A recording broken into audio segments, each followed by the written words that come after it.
So today we are going to dive into something pretty wild. It's a trader's really radical approach to risk and reward. I mean, this is a philosophy that's built on challenging pretty much every conventional rule in the book. And it's all centered around one single, absolutely incredible trading day. Okay, let's just start with this. This number is the reason we're talking. A return of over 1,000% in one day. You're probably thinking, how on earth is that even possible? Well, the answer doesn't start with a chart. It actually starts with a story about perspective. You gotta hear this story about a guy in Las Vegas. He walks up to a roulette table with just $10, and through some kind of miracle streak, he turns it into a couple $100 million. The casino boss is just sweating bullets.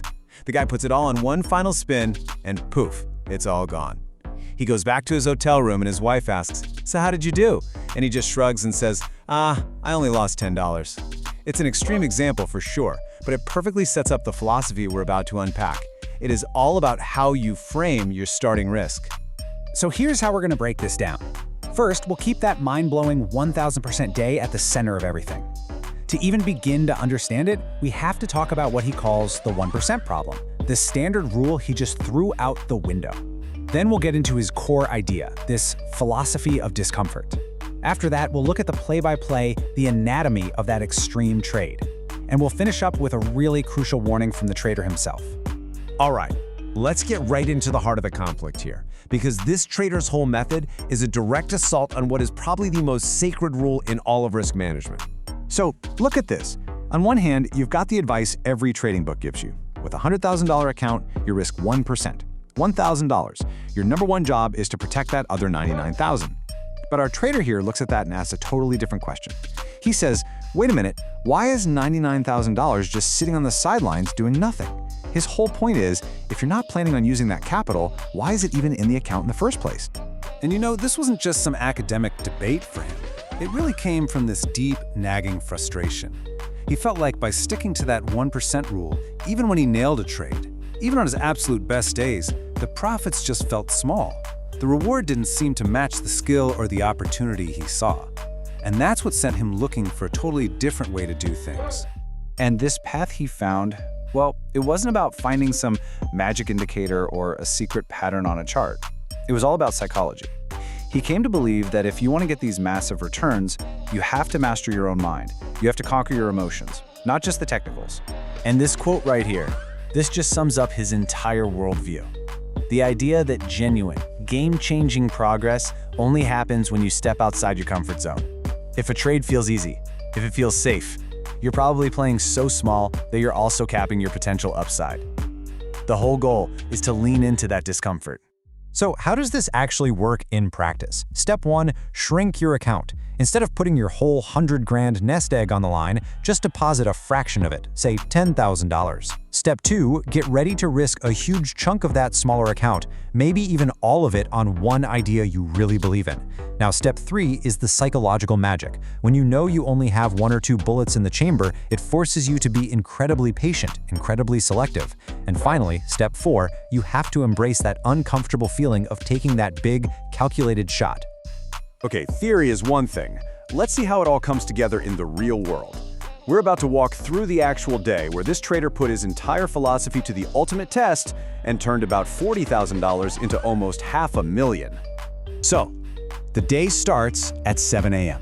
He funds the account with $40,000. Now think about this. Just over an hour later, he's in his first trade. And he risks an unbelievable 45% of his entire account on one idea. But as the trade started working, he didn't take his profits. No, he did the opposite. He aggressively added more size. Then he did the same thing in the afternoon, shorting the NASDAQ and pressing his advantage again. By 9 p.m. that night, his day was done. And the result was just staggering. And there it is, $40,000 to $465,000, a return of over 1,000%. But the really critical thing to understand is how he got there. It wasn't one single lucky bet. It was a very deliberate strategy of pyramiding, of adding to a winning position. So here's the playbook. He started with that big, high-risk base position. As soon as it was in the green, he looked for specific technical spots on the chart where he could add even more size. And the core rule, and this is the golden rule, is you only add to a trade that's already winning.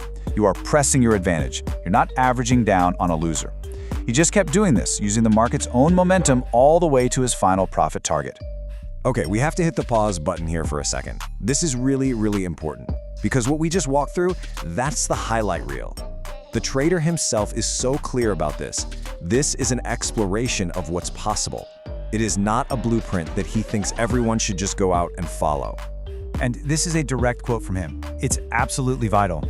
He's saying, listen, for every incredible day like the one you just saw, there are other days that go completely sideways. He's not hiding anything.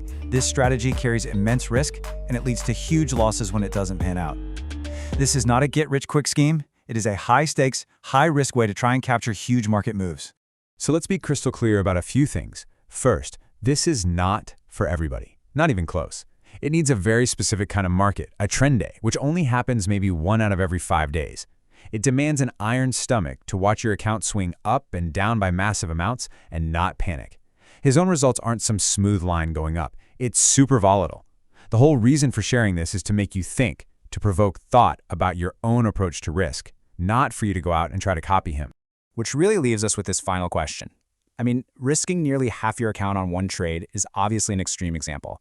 But the principle underneath it, that's universal. It doesn't matter if it's trading, business, or your personal life. It forces us all to ask that question. Are we playing it just a little too safe?